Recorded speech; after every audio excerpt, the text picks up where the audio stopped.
Howdy ho, everybody. It is Friday. It is Chris King held hostage, day 2. That number you might as well just tack on a few because, with the you remember that? Remember that when Nightline got started doing the Iranian hostage crisis? Yeah, Terry Anderson and all those guys. Exactly. Yeah. America held hostage, day 444. Hey, nobody held hostage around here. At least not. Now that we're going to tell you, because then you might tell somebody.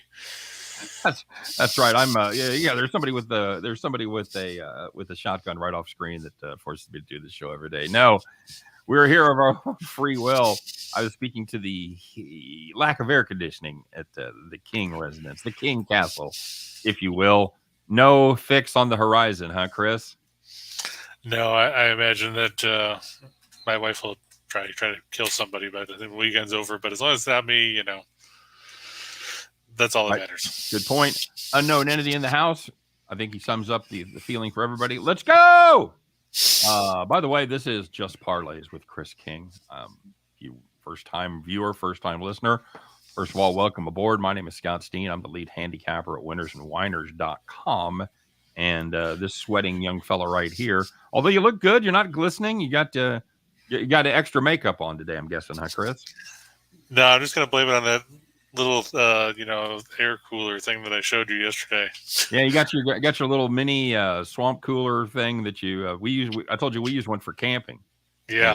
So, hey, Rye Cape's here, man. Rye Cape getting ready to do the NASCAR show with us here in a couple hours. We're going to be doing that live, by the way. So make sure you stop by, check that out as we break down Sonoma, little road racing in wine country. Now, Ryan, would you compare Sonoma to Watkins Glen, or would you compare it to a different road course?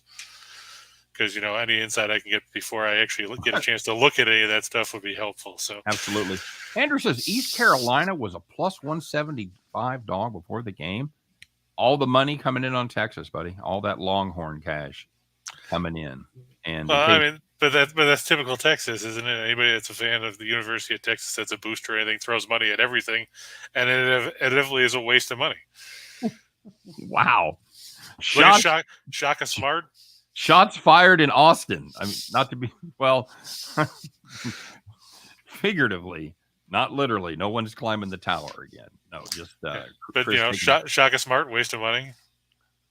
Oh, well, I don't know. Was he? He did nothing in Texas. He was better at VCU. Did he have talent? Did he have talent around him in Texas? You would think you would have talent in Texas. You would. They got big checkbooks. Texas right fielder just made one of the best catches I've ever seen. God, and you could tell I've got money on that game because people are. Because you don't even know what the hell's going on. It's Willie Mays. You know what yesterday was? It was the 25th anniversary of the catch Jim Edmonds made against the Royals. Oh. Willie Mays-esque catch. I was actually at that game, and it was a heartbreaker. 2 out, 2 on. Late. I don't think it was bottom of the 9th, but I think it was probably bottom of the 7th, bottom of the 8th, and Royals trailing by a couple. It was huge. Great play. Use short tracks to handicap, says Rye Cape. Sonoma isn't like any of the other road courses on the schedule. Jim also opines that it is different than Watkins Glen. So. What's up, you fucking idiot? What's wrong? What's wrong with you, Chris? Jesus. Well, have we ever raced at Sonoma, or is this one of those tracks where we've raced like once? No. Sonoma is a regular stop on this. I never got into the road courses. There's too many freaking windy turns and everything. If you want that, watch Formula One. Those cars are more geared to making those kind of turns than a NASCAR car. I think they're kind of fun. I'm okay with it. I'm okay with the break. Would you ask me whether I'd rather see Sonoma or another 1.5-mile track? No, I don't like the cookie cutter tracks either. Right. Michigan's boring. What's the triangle in Pennsylvania? Pocono. That's boring. That just bores me to tears. And no bank. Pocono's longer than 1.5 miles, though. Oh yeah. It's was it 2 and a third or something like that? 2 and change. Yeah. Road courses aren't my favorite either. Yeah. So. Make sure you tune into the NASCAR show, everybody. As we just spent some time mixing up. Yeah, we'll get more cutting it stuff like when Rachel talked about the Bristol dirt race, about how Kurt Busch said it was stupid and then went to pick him anyway.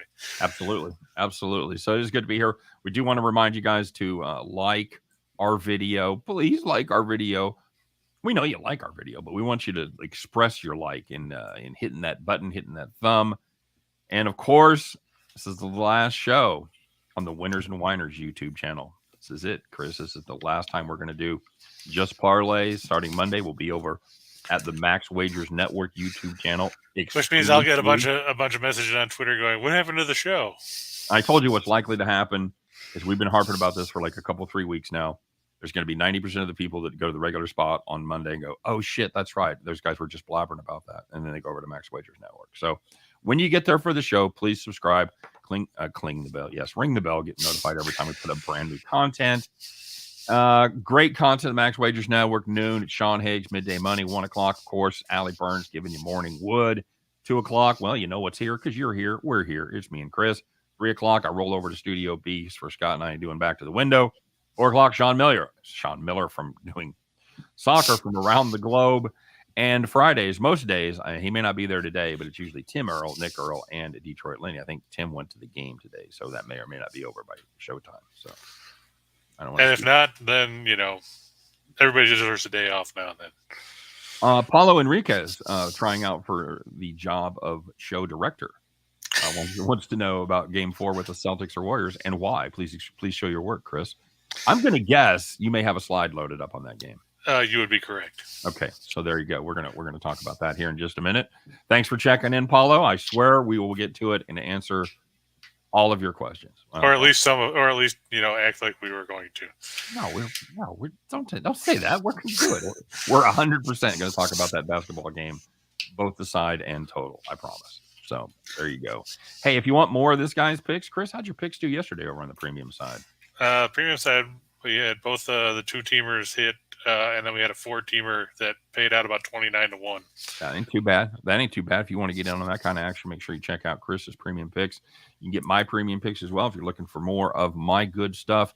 Both of those links are in today's show description. Did you have a good day yesterday? Went 3-1 on the premium side. Did okay. Can't go wrong with that. I will take that every time. Yankees rallied and saved our farm. Yep, Yankees saved a couple of 2-teamers, including one of the ones on the show yesterday. And that's what I was going to ask. And the show went pretty well. We hit both of those 2 teams, right? Yep, the 4-teamer was shit, but yep. I didn't expect the Giants to commit 4 errors, 3 of them in the same inning. Brutal, just a brutal game with the Giants. Way to screw over Logan Webb and his home win streak. Don't bother playing defense. A lot of streaks came to an end. A couple of 17-game streaks came to an end last night, Chris. Had Logan Webb 17-game streak, and you had the New York Rangers 17-game streak come to a screeching halt. So. Well, theirs was an 8-game streak at home. Rice says the Longhorns are about to kill my 10-legger from yesterday. Oh, God. No kidding. What's up, Super Sly? Now, does that mean Rye took Texas? Because I haven't seen the score of that game. No, I'm assuming they're making great catches and Rye saying it that way. I'm assuming he's on East Carolina. Could be wrong, but I think that's it. And finally, I want to remind you about the great deal we got with folks over there at Caesars. That's still going on. Maybe you've seen their commercials, JB Smoove, Halle Berry. And great deals for first-time bettors, especially. They've got great numbers over there. We use them a lot. But for first-time bettors, they've got a super deal, guaranteed insurance on your first bet up to $1,100 first deposit if Caesars is new in your state. If you're new in your state, maybe you just moved to a place where they have a sports book, check out the Caesars deal. You got to use the code ATSWINS, Caesar, ATSWINSCZR. Must hit the right link. And, of course, we have both of those in the show description. Both the code and the link are there for you. And you must be 21 to play. Of course, it must be in a state where Caesars exist. And if you're in New Hampshire or Wyoming and Caesars is there, congratulations. You only have to be 18. So, Rice says I'm on Texas. I was wrong. There you go. Yeah, East Carolina up 7-4 in the 6th. Texas has scored twice in the inning, though. So, okay. Well, trying to make a game of it. Tim Earl was here yesterday telling us plus 135. Load up. East Carolina, number 18 in the country. And then, like Andrew said, it apparently moved up to 175. Unbelievable, my friend. All right, buddy. I think we've done all our housekeeping stuff. Talked a little bit about yesterday. So I think there's just one thing for us left to do here. Let's talk about tonight's action. Chris, we got a little NBA. We didn't want to talk about Garrett Cole and how bad he looked. And no. I mean, he's not quite dead to me, but I don't know what to do with him right now. I mean, he gave 5 homers. It's awful. It was I don't know, you say his worst performance in 2 years, and he's had a couple of clunkers. I mean, that's the worst one I've seen in quite a while. It's hard to beat giving up 5 runs, or 5 home runs rather. If somebody says, "Well, that wasn't his worst," it was when and I want to hear what's at the end of that sentence. When he did what? When he didn't give up 5? When he gave up 6 home runs? I don't think that's out there. So I'm just looking here, and he 5 and 2 1/3. 5 home runs and 2 1/3. Yeah, you got to think. I don't know what's worse, that he gave 5 and 2 1/3. That Byron Buxton has driven himself in more than he's driven in anybody else, because he's got 15 homers and 28 RBIs, or that the Twins still lost. A lot of impressive facts from that game, and the fact that they were up 7-2 and lost the game is certainly something to take a look at. Yeah, I mean, how do you go scoreless the last 6 innings after you scored 7 in the first 3? Well, let's talk about if you want to talk about something else real quick. How about Tony La Russa? Are his days numbered? Boy, you would think so, wouldn't you? It's a 1-2 pitch. Oh, let's intentionally walk him. And then to have the arrogance in that news conference as if it was a no-brainer. And you must. We intentionally walk everybody with 2 strikes. What do you have? What do you have, a retard? What are you doing here? What kind of stupid ass question is that? I think he was half in the bag. He was like Harry Doyle, and I don't know, man. During the losing streak. I don't know. That was not a good look for the White Sox, and it was not a good look for La Russa in the post game press conference. So keep an eye on that. The White Sox continue to play shitty baseball. Old man Tony, old man yells at clouds and reporters. Could be. He would probably intentionally walk the cloud. All right, put him on for the reporter. Yeah, this guy can't hit.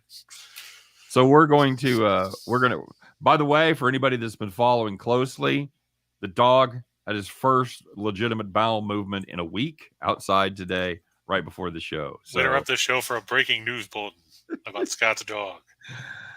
Houston, we've got touchdown. We now go to Dan Rather live in New York. Yes, breaking news. Scott Stehn's dog took a dump outside Fox, today. They'd all be running the breaking news cry on. We interrupt this story to go to breaking news in the heartland. All right. What do you got for today, buddy? Let's I'm not going to say we can't get out of this gracefully, so let's just fucking get out of it. Well, Andrew, we can't say we both called it, because Steehn said he was going to take the Rangers yesterday. That's right. I did like the home team. I felt I will totally cop to that. I liked the home team there to have the streak continue. But we did say it was going to stay under the number, because we said I also told you that. I told you that was my favorite play. I told you that I would not play the side, but I did like the under there, and that's exactly what I did. And John says, does Tampa put a fork in the Rangers tomorrow night? I think you would have to lean that way. Yeah. I mean, you were up 2-0. Now you went home. You still had home ice advantage. Now you don't have that either. You got nothing. You got your backs against the wall, man. It's all right, Andrew, because I said that Strasburg was going to win yesterday, and Scott said the Marlins were going to win, and he was right, so it evens out. That's right. Every once in a while, a blind pig finds an acorn. But I'd never have confidence in those guys making their first start off after a long layoff. Well, he also wasn't helped by the umpiring either. Well, okay. But part of the reason for that is, they're going to be on a pitch count. Right. So you have to look at, what does that team's bullpen look like? And when it's Washington, what that bullpen looks like. And if Strasburg doesn't do it, if you're down 3-1, 4-1 at the midway point, don't sweat it. Not going to load up because here comes the bullpen. So the bullpen of doom. The bullpen of doom, couple of them like that this year. Hey, congratulations to the Angels. All it took was for me to think I could bet on them twice. I got away with it once. I said, you know what? This streak is never going to end. This team is terrible. They'll never win another fucking game. I was worried about Ohtani, but I couldn't pass up the sucker bet. I couldn't pass up the plus money. Well, and I agreed with you, but I mean, Pivetta pitched well. He just didn't get any support. He was fine. Giving up the 3-run shot to Ohtani on the 1-2 count was absolutely, obviously the killer. But right, not great. So congratulations to the Angels. They now have a win in the month of June. Yeah. Baby steps, Bob. Baby steps. So, all right, let's go to baseball, buddy. All right, how about it? We'll start with a game between the Cleveland Guardians. Damn it, it's not the Rangers, it's the A's. I changed it and it didn't save. You are having some issues. You look on every other line, I have the A's, so I don't know why I didn't save at the top. The A's are bad. We saw this yesterday. A's are bad. Okay. That's right, Mr. Garrison. Or Mr. Mackey, I should say. Mackey, that's right. But, the A's held the lead yesterday. I think it was as late as the 7th inning. They were up 4-3 and then proceeded to lose 8-4 because Lou Trevino was bad. They would have been better off having Lee Trevino pitch. Paul Blackburn, we talked about him earlier in the year. He was good. And we said, how long was this going to last? Because he hadn't won more than 5 games in his life, pretty much, at the major league level. And he's come back to earth. He's lost his last 2, giving up 8 runs in 10 2/3 innings. Those were losses to Houston and Boston, and they were both at the neutral field known as Ring Central Coliseum. And we say it's neutral because there's nobody there to watch it anyway. How do you really feel? I mean, have you seen some of the crowds there? When you lose money by opening the stadium, it's not a good night. Yeah, I know. No, they've been awful. And Blackburn also coming off an impressive outing, an outing with an impressive stat. His last time out, he had a ground ball to fly ball rate of nothing. Everything he gave up was in the air. Okay. That's not good for a guy who throws junk. No, that's not good at all. You want to have him pounded into the ground. There is what you need to have happen. As far as this one goes, I've been talking about this McKenzie kid for a while. I've been on this Tristan McKenzie.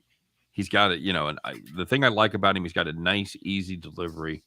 It's easily repeatable, and it looks like he's finally finding his footing a little bit this season. He did struggle last time out. I think I backed him in that game. I think I had him. He went 7 innings, gave up 5 earned, but only 3 hits. He was victimized by the long ball. Yeah, all 3 of the hits he gave up were homers. Yeah.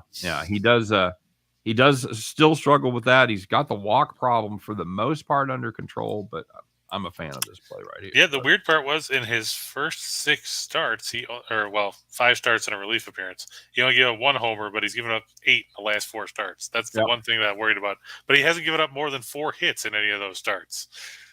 Make them count. Make those count, man. And he's gone at least 7 innings in each of his last 4 outings. Well, yeah. In fact, that game that he pitched against Baltimore, where he ended up giving up 5 runs, he gave up 3 hits. All of them were home runs. Right. So. And it snapped a string of 5 straight quality starts too. Yes, that's absolutely correct. So the question, the question that you have to look at is Oakland going to be able to hit any home runs? So you got to ask yourself, do I feel lucky? Did they hit 5 home runs or just 6, Chris? And honestly, all excitement, I kind of lost track. So I know.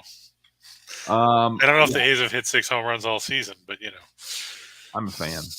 I'm a fan of this play. I liked it better. Well, it actually went down because when I did the stuff last night, I want to say that it was like minus 175. So it came down a little bit, which is nice.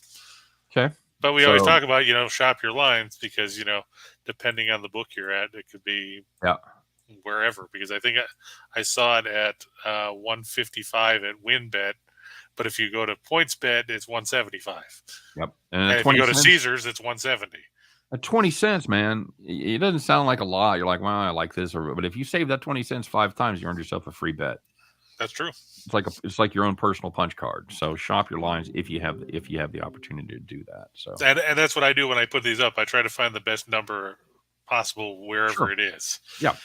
So now this is kind of one of those almost like a tweener game for me where I'm kind of anxious about laying 155, but I'm not afraid to throw it in a parlay. Are you worried about? Would you chase the run line? No. Even after they won 8-4 yesterday. I still don't trust this Cleveland offense. But the offense isn't bad. It's not as bad as it was last year. I still am a little reticent to back them on the run line at home. And you're not, for me, picking up you're picking up 80 cents of value. It's not enough. It's not enough. I'd rather just take my chances with the 155. If I could get it at plus 140. Okay. Now we're talking. You're getting close to $1. Yeah. Okay. Yeah. Let me see if it's shifted at all. No, 125 is still the best that I'm seeing on the books. Well, I'll give you an example. As my play of the day, I took San Diego on the run line, and I did it almost exclusively because I'm getting $1 and a half.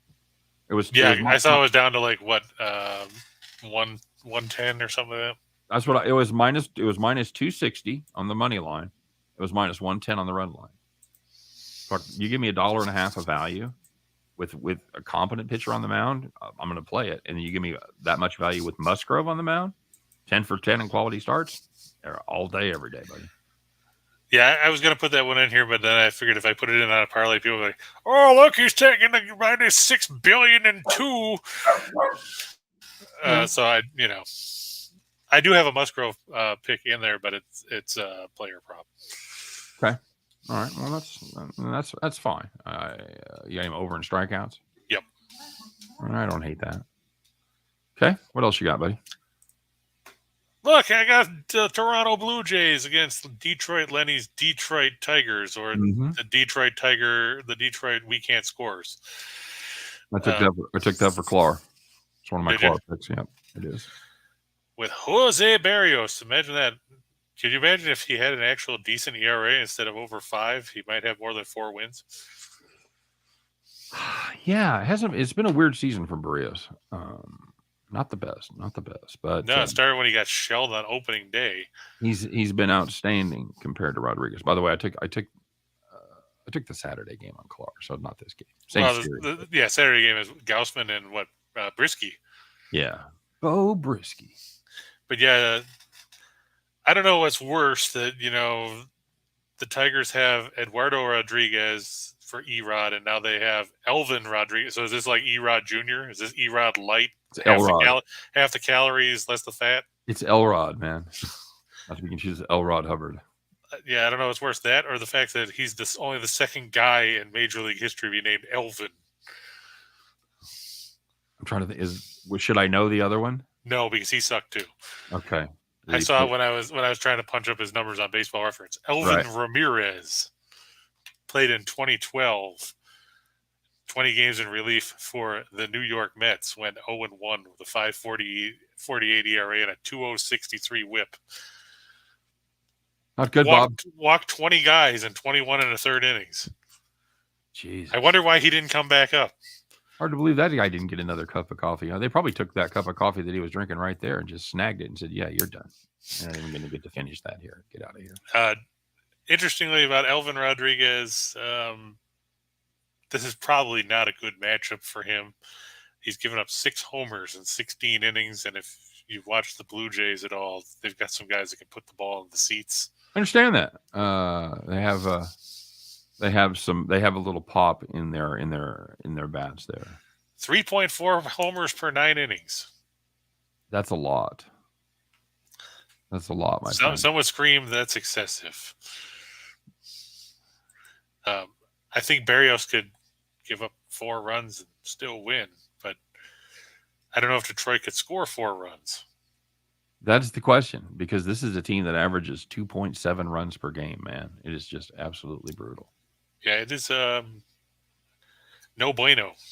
No bueno at all, sir. I agree with both of these plays. Like I said, I also, if you want to get a leg up on tomorrow, I also like the matchup with Gausman on the mound with the Toronto Blue Jays tomorrow too. So. Yeah, I like that one too. I was looking at it for when I do my stuff later on.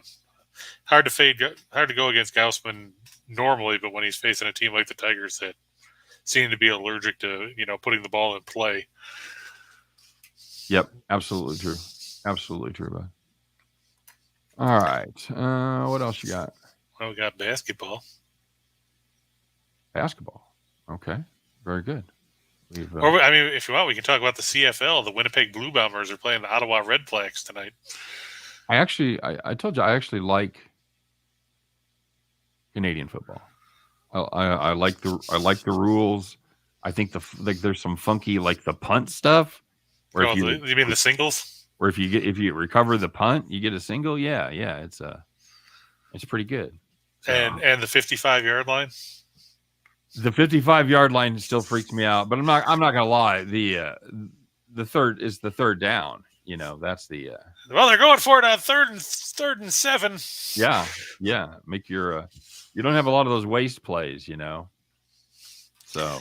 Yeah, I mean that's a in that regard, it's kind of like arena football because nobody wants to run the ball because you don't want to be stuck with 2nd and 10 or second and 12 when you've only got one more down. And now it's third down, yeah, or second down as it were.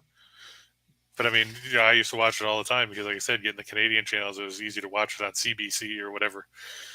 Right. But the Blue Bombers, the defending CFL champs, Sly's happy about it. Rye, if you're only getting 6.5 points, you're getting gypped because I saw, according to the line I saw earlier, Winnipeg was favored by 11.5. Yikes! Shop those lines, right? Come on, buddy. Well, I mean, Winnipeg is, like I said, they're the champs. Ottawa was bad last year. They had a pop gun offense, and Winnipeg,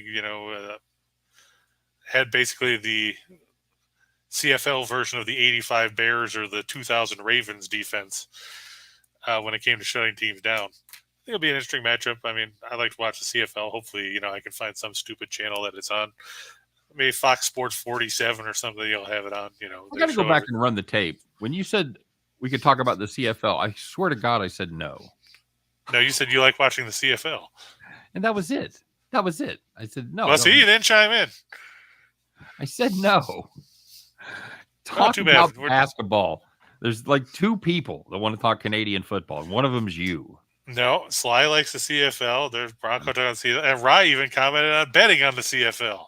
Okay, all right. So and Bronco Devil would say anything just to make me look bad because he still hasn't gotten over this Chiefs fucking own the Broncos shit.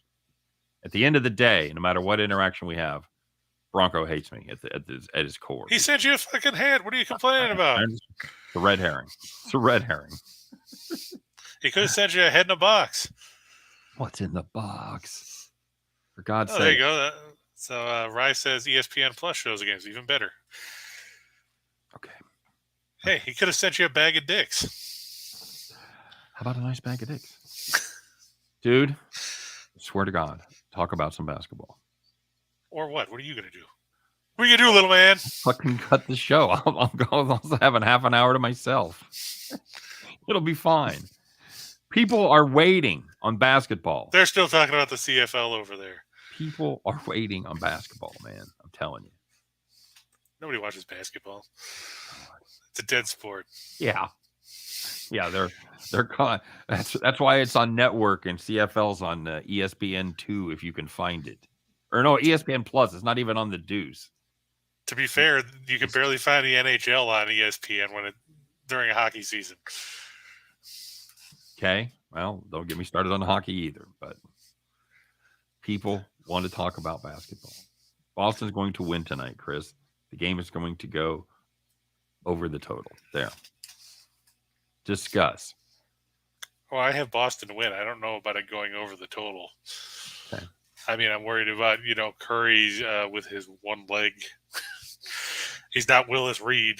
Curry in a hurry. And, Golden State, they had that big run in the third quarter. Speaking of which, are you betting on them in the third quarter again? I don't know. The injuries trouble me. I have to be honest with you. Iguodala's out again. Peyton's questionable. Curry's not on the list, but like you said, he looked a little banged up last time. I'll probably will because I'm probably going to get plus money on it. So that's going to be hard to pass up because let me see what it is. Let me see if they got it figured it out yet. But I mean, if you think about it, as well as Golden State played in the third quarter, this was the fourth quarter in the series where they did nothing. Right. They scored 16 points in game one where they got outscored 40-16. They had 11. Yeah, I said hold my beer. Game 3. Yeah. So, I mean, we can do better than that. We can go for 11. We can go. So that's less than a point a minute. You extrapolate that out over an entire game. That's I'm no math major. I think that's 44 points. Yeah. That's not ideal. Check out the brains on Scott. That's right. The that's not gonna beat that's not gonna beat Ooey Pooey, buddy. You're not gonna put 44 on the board and beat Ooey Pooey. No, you might get by Chicago State depending on maybe how many free throws they clank. No, I could have been a little hasty about the over. I think this Golden State team. I'll tell you what I do like. I do like the team total under 105 for Golden State. Yeah, that's a pretty safe bet, I would say. I think so. I think just based on the trends, because and Boston plays good defense. Well, sure, and I mean they've been able to survive the quarter of doom, and still be able to win the game. Now, last time Golden State should have gone over their total. I think it was 103, if I'm not mistaken. I think I saw some people talking about having 103 for Golden State. And in all reality, they should have put up a minimum of 20 points. So Golden State should have been in the neighborhood of 107 to 109 with even a modicum of effort there in the fourth quarter. So that would be the one hesitation I would have if I was going to talk about the Golden State under. Is you go, well, that should be a lock because they just put up 100 last time. But if you look at how that broke down, like you pointed out in the fourth quarter, the 11 points, man, that's probably won't be repeated. Yeah, because you figure they had 33 in the third and then put up 11 in the fourth. Right. I mean, they may have a quarter with less than 20. I don't discount that possibility because we talked about it before, or I think Scott and I did, where they run. You look at them and you think, man, that team is fast. They run a lot of pace. They get up the court fast, but they run their offense and they make so many passes. They get so many looks that it ends up chewing up the shot clock in just a slightly different way. So if those shots aren't going, or if they do their Golden State thing and start turning the ball over, that's true. All of a sudden you've run 20 seconds off your possession. And you have nothing to show for it. So that's how you score 11 points, kids. And that's partially what happened is, you saw Brown and Smart and those guys knocking the ball loose and knocking it out of bounds, and then you're down to 4 or 5 on the shot clock, and you're like, now what do we do? And they got killed on the glass. They got beat 47-31 on the boards. Right. Even if it doesn't go as a turnover, you've now dramatically shrunk that window for them to get something kind of offense going with like you said, 4 or 5 seconds on the shot clock when they inbound the ball. So as far as the side goes, I just like the way this Celtics team is playing right now. Scott and I disagreed before Game 3. He thought Golden State was the better team, and I'm not sure I agree with him right now. The way this Boston team has been playing. So until further notice, especially at home, I'm gonna take Boston to take a commanding 3-1 lead. And the biggest thing, everybody talks about, well, Draymond Green's going to impact this series. In 3 games, Draymond Green has as many personal fouls as he has points. Well, he's impacted the series, not just positively. Right. I mean, but they need him to be more efficient on the floor as opposed to yapping on the bench or yapping on the floor at the officials. So many levels below where he needs to be. I mean, you can't say, well, he needs to turn it up a little bit. He needs to be a completely different player than we've seen in games 1 through 3. He needs to turn it up to 11. To me, his head is gone. His head in this series is is gone. Yeah. So that's that, and that's part of it. That's part of the whole reason that I like Boston here. If Draymond's at the top of his game, and he's never going to be your main scorer, or at least he certainly shouldn't be. No, if he is, then you have bigger issues. But if Draymond's your leading scorer, I like the odds of Boston covering quite a bit. But having said that, I haven't seen anything to indicate he can step up. So if he does, then my Boston bet could be bad. But until Draymond steps up, he has to be there from the defensive side. But I mean, what do you consider stepping up? If he scores 6 points, is that stepping up? I need to see him. I need to see more effort on the defensive side. You can live with Draymond scoring 6 to 10 points, but you can't live with him. You can't live with him getting beat. Andrew pointed out earlier in the NBA Finals, when the Celtics lead 2-1, they are 12-0 in their history as far as walking away with the Larry O'Brien Trophy. Okay, I would like to know how many of those have come in the last. Well, you said it's only finals, right? Yeah, we're just talking about the finals. Well, you got a couple of pretty good eras there. You got obviously the Bob Russell era and the Bird Russell, era, or the Bill Russell era, and then the Larry Bird, Robert Parrish. So you've had a couple of pretty fair teams that have done that. I'm not sure I put much stock in it, since this team hasn't been to the finals since the Paul Pierce teams. Yeah, Pierce and Garnett.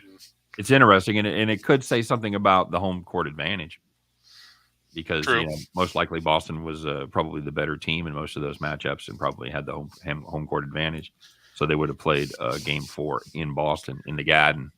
And if you look at, for all the success that Golden State's had over the last decade almost, right? They've struggled with the Celtics, 5-15-2 against the spread in the last 22 meetings. That's sure, you can say some of those are regular season games. That's fine, because you only see them twice a year.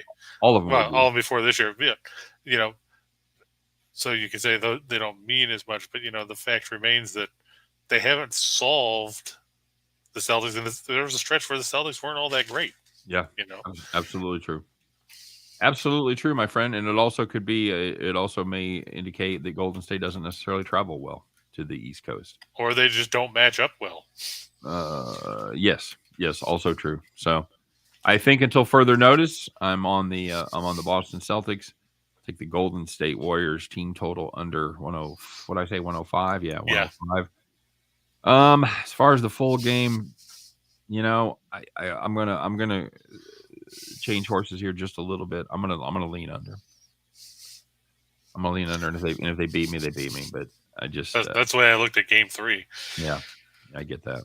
I mean, they barely dragged across it after they were at 182 after 3 quarters. Yeah, well, it went over the total. A couple of people that got it early got burned because it went. I know I had a guy that had it at 216.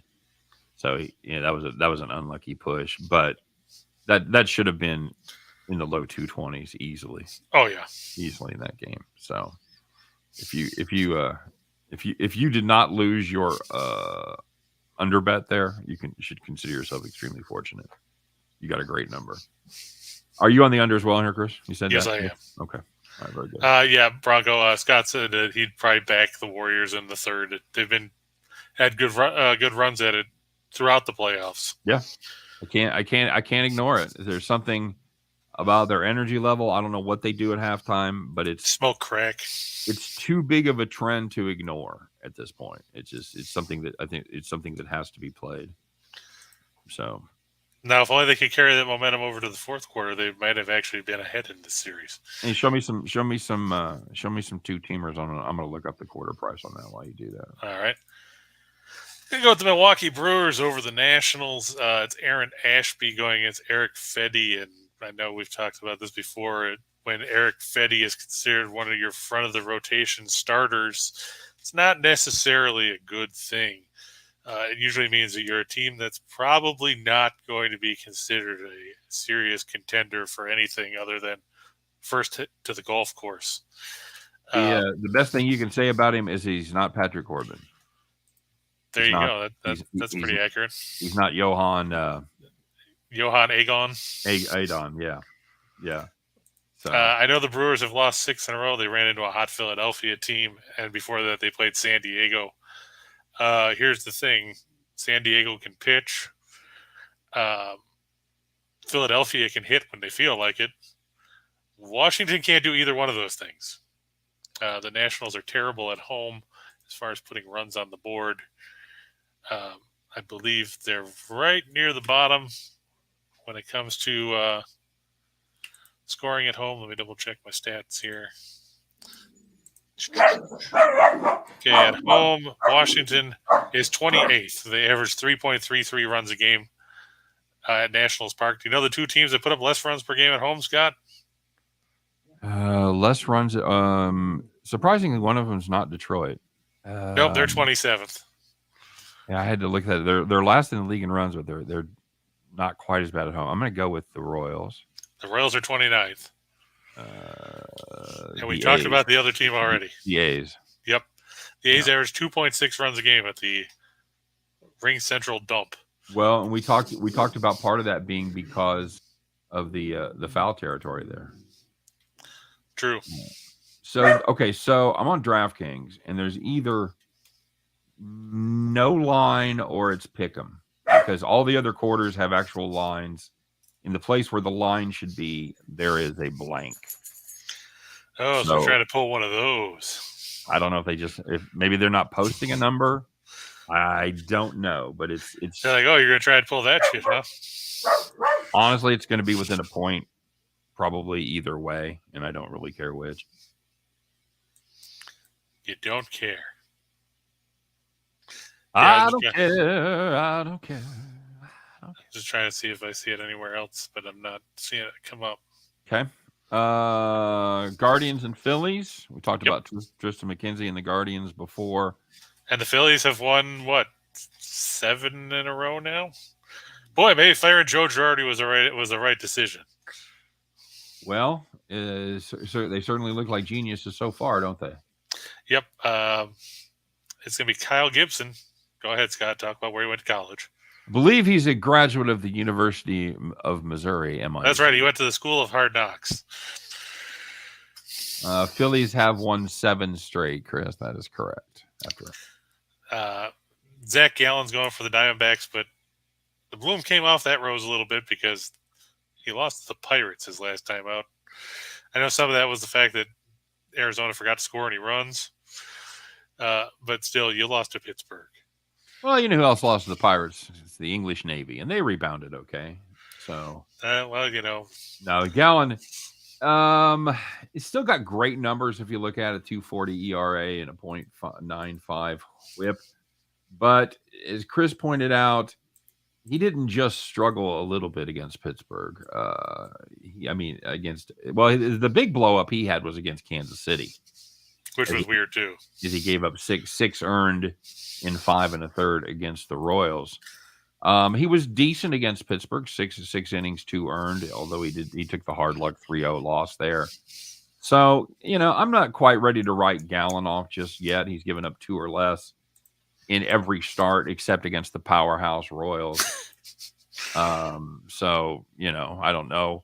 When you're facing that kind of offensive firepower, you can't hope to get out unscathed. It's going to happen. So. But I'm looking here, and Philadelphia scored 53 runs in this 7-game win streak. They've been held under 6 runs once.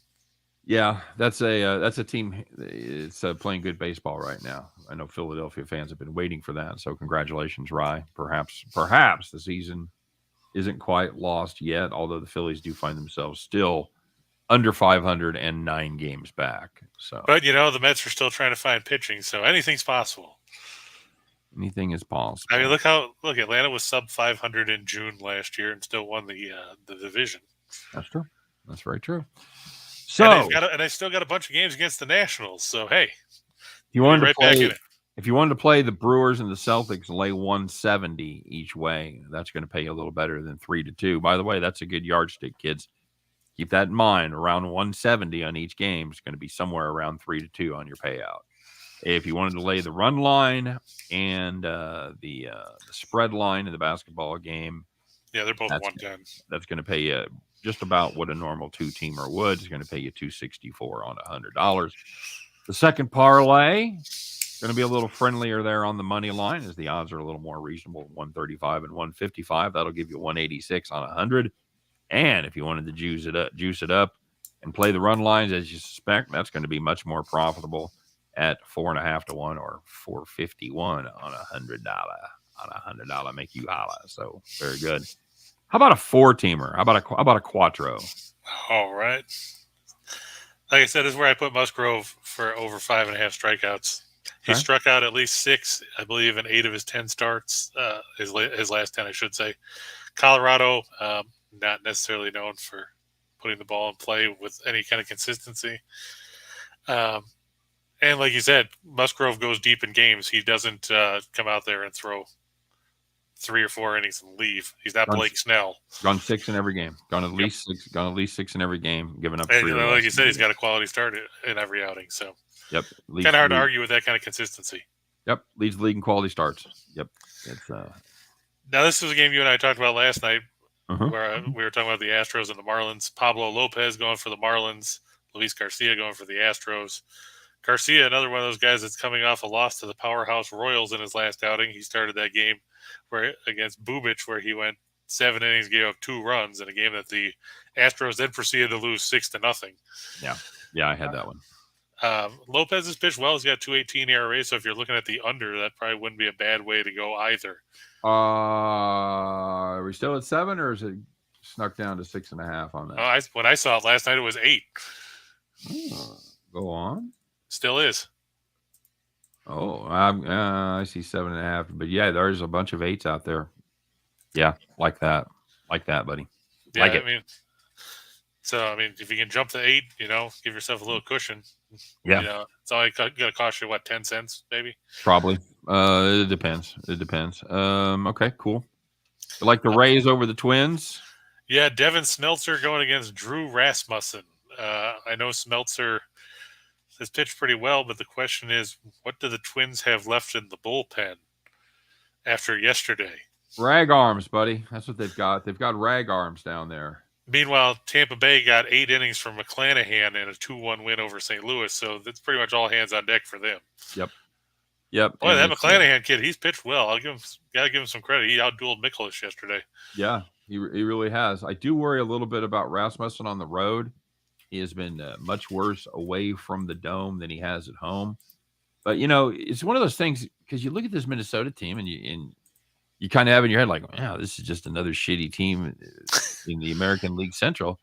But they're the fucking leading. They're leading the division. So they've got to do something right eventually, right, Chris? You would hope so. I mean, I guess the benefit is that they play all the other shitty teams in the division a bunch of times. That's true. Well, that's... we can play the Royals and the Tigers.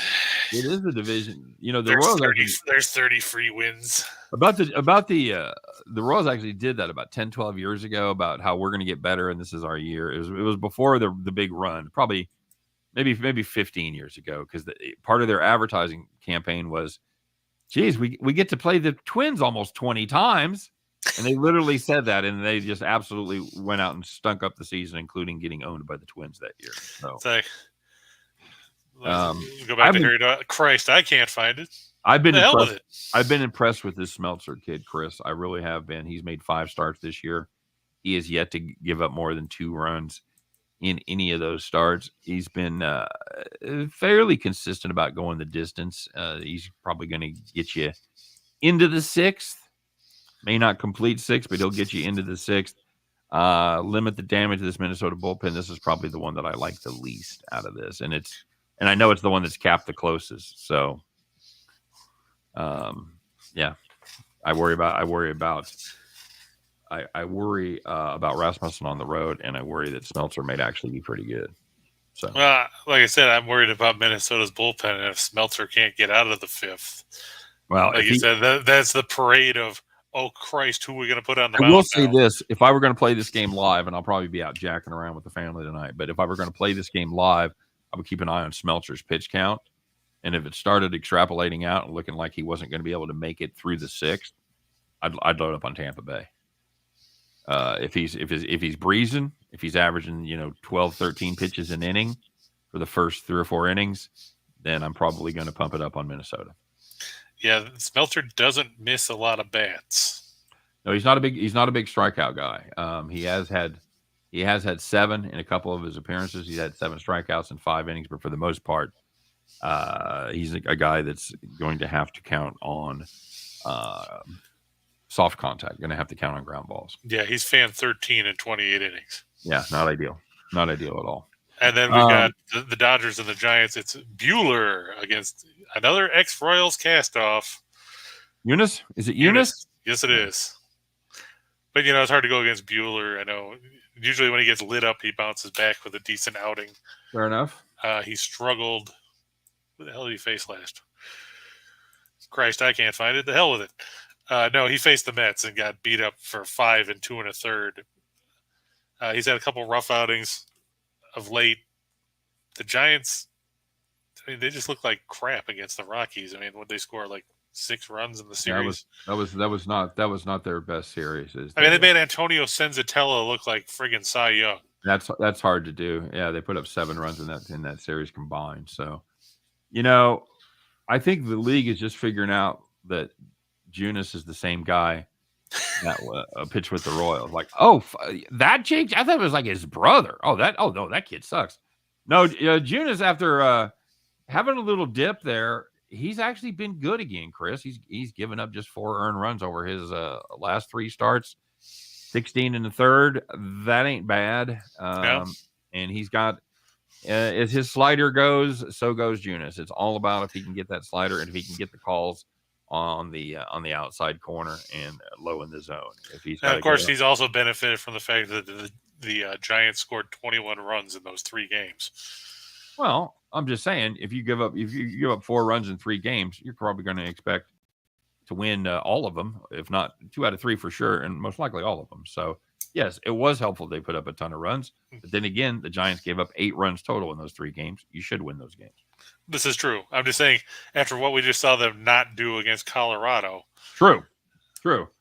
You have to wonder, is he going to get any support? Yeah, the scoring, if they giving up 8 runs, they could have lost all 3 of those games against Colorado. Exactly. So, all right. So a couple of them I'm a little less enthusiastic about than the others, but I do like those first 2 quite a bit. But if you were to play all 4, and they were all 4 to come in, play them on the money line, the safe way.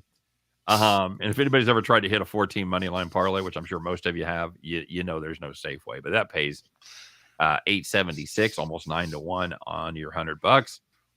Pays the same on your $10 actually. So, and if you wanted to play it, turn that difficulty meter, as Chris would say, up to 11. Playing on the run line, that's going to play a little better, almost 24 to 1, 23.83 on a $100 bet. And if you wanted to take a shot in the dark, what would we do, Chris? Well, we would talk about here. We got the Mets, Tyler McGill going against the Angels, who are saying, we don't know who we're going to pitch. Somebody get Mark Langston on the phone. TBD. Is Frank Tanana available? Still don't have him yet, huh? Nope. But I like the Mets there. Tyler McGill's supposed to come back. I know he'll be on a pitch count, but, the Mets have had a couple days where they can actually try to find some guys in the bullpen. They'll take the Reds over the Cardinals. It's Luis Castillo taking on Andre Palante. Palante sucks. Enrique Palazzo is not good? Enrico Palazzo isn't good. He should have stuck to, singing the national anthem. All right, very good. I'm going to take the Red Sox over the Mariners. Rich Hill going against Marco Gonzalez. Then I'm going to take the Rangers. Glenn Otto going for the Rangers. The White Sox, this is how good it was when I'm listening to the Sports Talk Radio last night, the BetQL guys, and they're like, yeah, all I can tell you about this guy for the White Sox is he's D. Martin. He doesn't even have a picture. He's a right-hander. Wow, way to do that research, kid. Of course, this is what they were saying on the radio. This is what they said on the radio last night. Okay. He's D. Martin. He's a right-hander. That's all we know. I've got Jonathan Diaz, by the way, going for the Angels. I don't know how accurate that's going to be. I know it's a site I use. It's pretty much speculation, but that's the speculation at this point. Gotcha. Jonathan with an H right after the J. Like, Oh, okay. who else was there? There was a shortstop. Johnny played for Cleveland. Um, You know what I'm talking about? Yeah, I know who you're talking about. I'm trying to remember Okay. what the hell his name was. Can't think what it was, but We'll just call him Smith. all right. So you got the John Romero. Nope. No, it wasn't him. Nope. I'll find it. Anyway, Marinez. You like the Reds? You like the Reds plus money over the Cardinals? Tell us about that pitching matchup because I know it's got to be a good one. Like I said, it's Castillo and Palante. Okay, that's right. Very good. All right. I'm gonna go with the Royals, Scott. I took them yesterday and they won. Okay, well you're done. Come on, it's Heasley and Zimmerman.